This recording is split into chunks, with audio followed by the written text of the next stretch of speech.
here we see lots of wildlife animals, from fierce tiger and maned bear.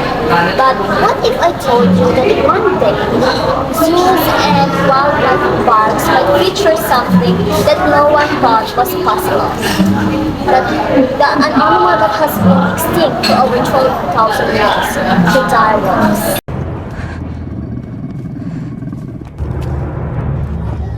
Recently, the news about the extinction of the direwolves had spread over the internet, and it was confirmed by BBC and CNN News. Yes, they have slightly genetically modified wolves, maybe. And that's probably the best that you're going to get. And those slight modifications seem to have been derived from retrieved direwolf material. Does that make it a direwolf? No. Does it make a slightly modified grey wolf? Yes. And that's probably about it. According to the news, scientists have successfully revived the direwolf through advanced DNA cloning and de-extinction technologies. This breakthrough could change not only science but also the future of tourism.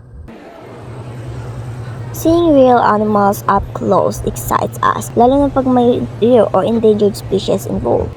So imagine the tourism potential if may direwolves, or if direwolves would be added to wildlife parks or safari tours. Tourists would definitely come, bringing big profit to the tourism industry. So there are clear events, more tourists, more jobs, and increased global conservation struggle.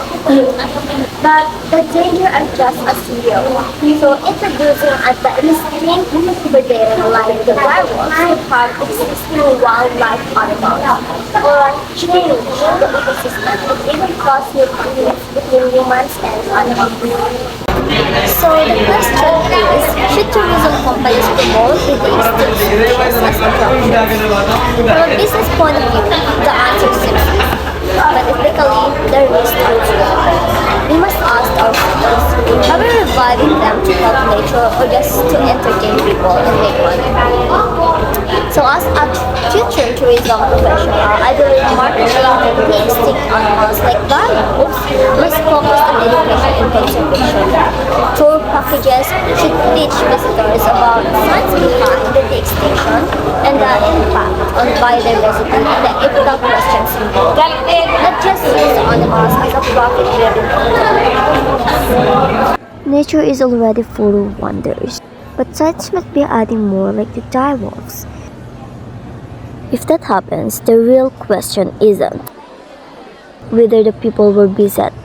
It's whether we're ready for the responsibility.